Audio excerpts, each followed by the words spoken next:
This news is brought to you by Vania Home Decor and Electronics, Daulatpur चौक। जिला मुख्यालय ऊना स्थित ISBT के दुकानदारों ने मंगलवार सुबह दुकानें बंद करते हुए हड़ताल का ऐलान कर दिया। किराया नहीं निकाल पाने के चलते दुकानदारों ने ये कदम उठाया है। साथ ही दुकानदारों ने किराया माफी को लेकर भी आवाज बुलंद की है। दुकानदारों का कहना है कि लंबे अरसे से वह किराया नहीं निकाल पा रहे हैं।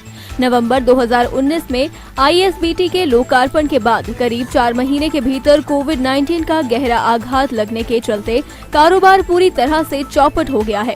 उन्होंने कहा कि इस बीच सरकार द्वारा बार बार लगाई गई बंदिशों के कारण एक तरफ जहां उन्हें भी कारोबार को बंद रखना पड़ा, वहीं दूसरी तरफ आईएसबीटी में लोगों की आवाजाही भी पूरी तरह चरमरा चुकी है।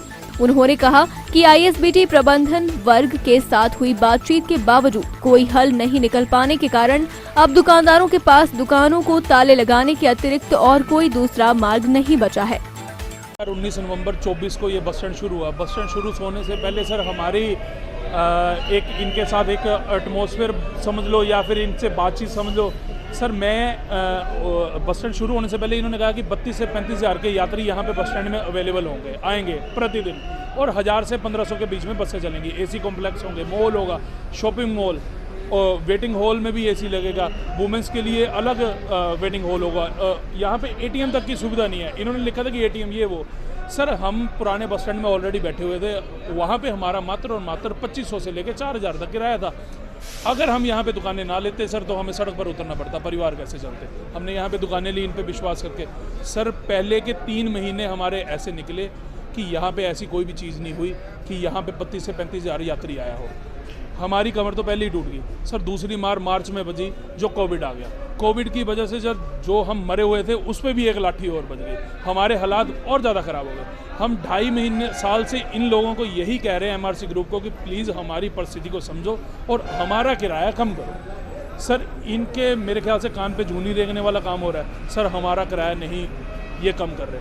आज गाइडलाइन के अनुसार 8 से 10 घंटे दुकानें खुल रही हैं। 8 से 10 घंटे में भी हालात आज ये है कि यहाँ पे सर अगर हम इकट्ठा करें बस स्टैंड के लोगों को, मेरे ख्याल से 50 से ज़्यादा लोग नहीं होंगे। सर हालात ये हैं कि हमारा काम कभी 8 से 10% हो जाता है, कभी 10 से 12% हो जाता है। मेरा खुद का किराया 54,280 रुपये है। पहली दुकान का किराया सर 41,300 रुपये है। लक्ष्मी वेज रसोई का किराया 80,000 है। ओम भुजिया भंडार का सर 70,000 है। डिमांड क्या है? हमारी डिमांड ये है सर कि हमारा अगर 10 से 12% काम है तो हमारा किराया भी तो उसी अनुसार होना चाहिए।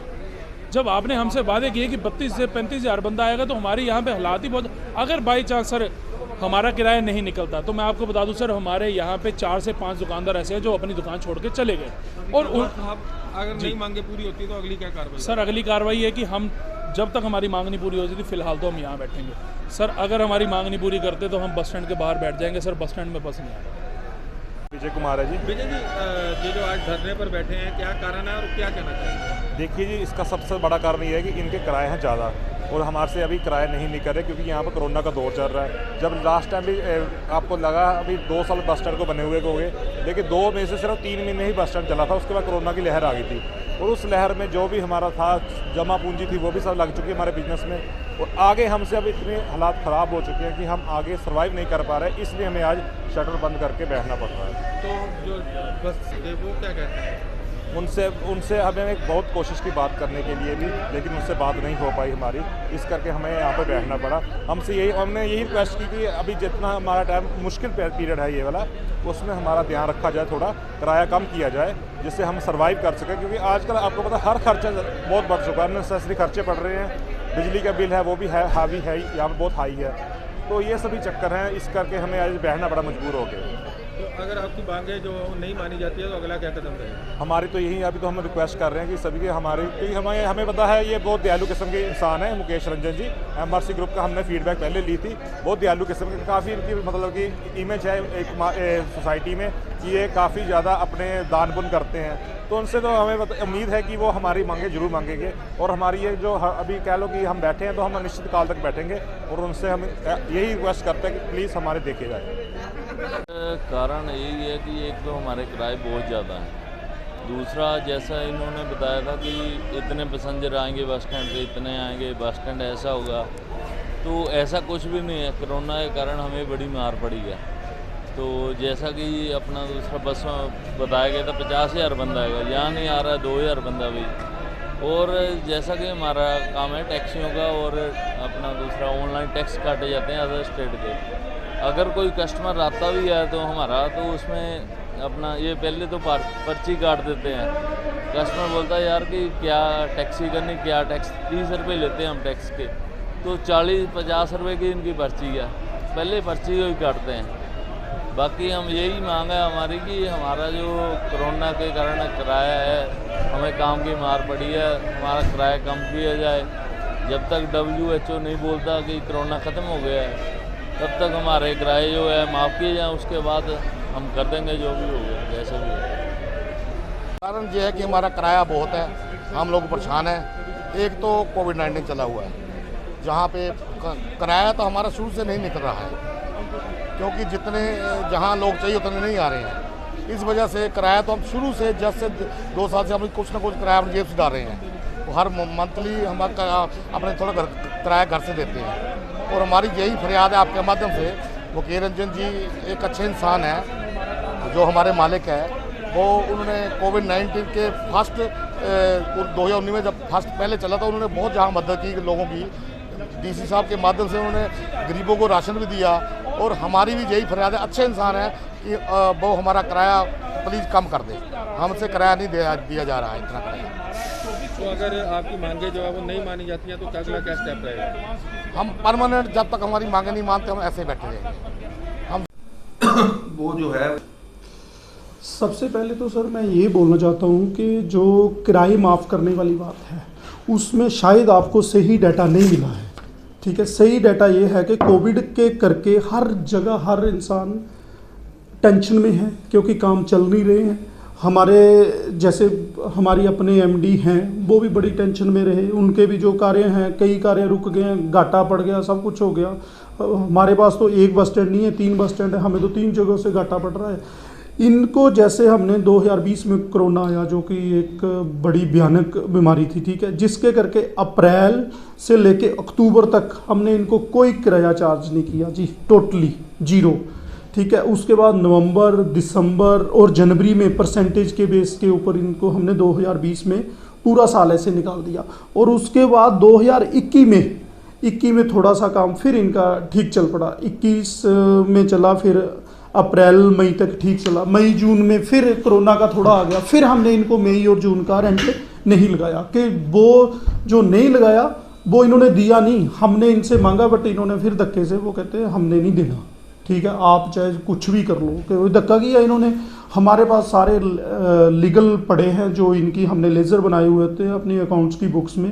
अब मसला ये है कि आप इस बार ये फिर बोल रहे हैं कि हमारा रेंट कम करें। रेंट कितना कम करें? 100 में से 25% आप चार्ज करें। अब सपोज करो किसी के घर में हम रहते हैं, हम 1000 रुपया रेंट दे रहे हैं, अगर हम उनको बोलो कि हमने 750 नहीं देना, सिर्फ 250 रुपया देना, तो ये कहाँ की कोई बात चल रही है? एज ए बिजनेसमैन अगर हम सोचें, ये बिजनेस कर रहे हैं, कभी इनका बिजनेस ज़्यादा होता है कभी कम होता है, तो हमने इनको कभी बोला थोड़ी कि जो आपका किराया आप ज़्यादा दो या कम दो।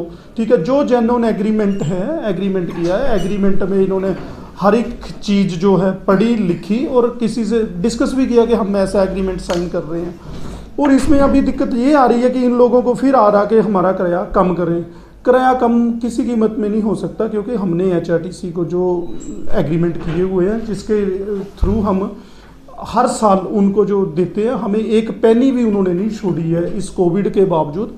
और आज तक भी उन्होंने अभी हमें 1.5 करोड़ रुपया निकाल दिया कि आपका बैलेंस इतना है, आप जमा करवाओ। तो हमने बैंक से लोन लिए, हमें तो बैंक चार्ज कर रहा है। अब ये लोग प्रोटेस्ट कर रहे हैं, ऐसे कर रहे हैं, डिस्टर्ब कर रहे हैं, तो इसका तो हमें तो उल्टा ये डिस्टर्ब कर रहे हैं। अगर एक बिजनेसमैन की सोच हो कि नहीं हमारे साथ बैठे हैं कि नहीं यार बिजनेस ऐसे कम हो रहा, ज़्यादा हो रहा है, आप कैसे करें, उसमें नहीं ये सोच रहे, ये सिर्फ उसको उलझाने में सोच रहे हैं कुछ।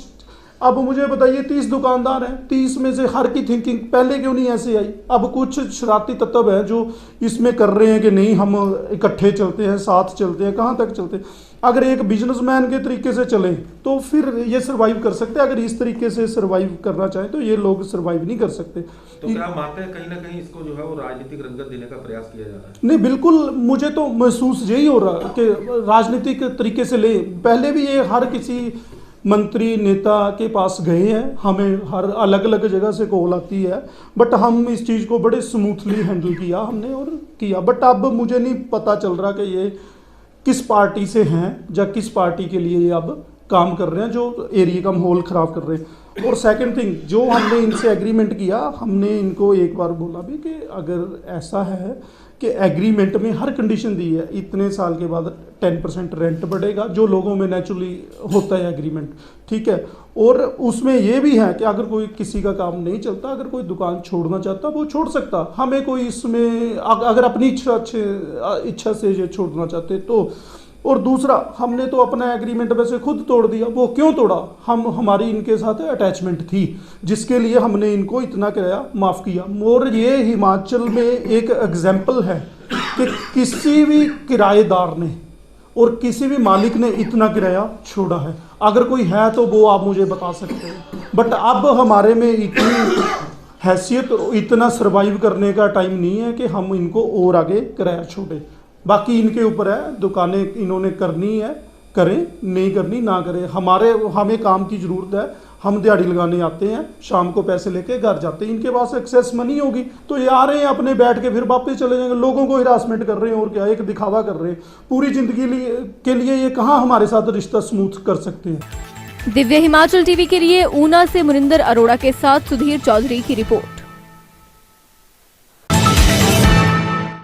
Vania Home Decor and Electronics and Bawa Neem Karoli Enterprises Lakhanpals. Near Lekhi Hospital, Chale Daulatpur Chowk 7807507573. अब Vaniya home decor and electronics से खरीदे सस्ते दामों पर उत्पाद।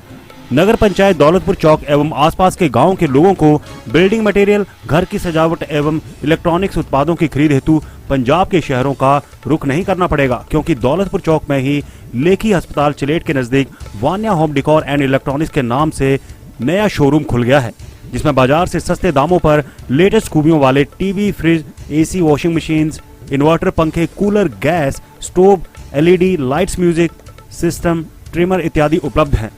देश विदेश की नामी कंपनियों Panasonic, Usha, Sunflame, Orient, Sansui, Luminous के प्रोडक्ट्स का विशेष ऑफर दिया जा रहा है।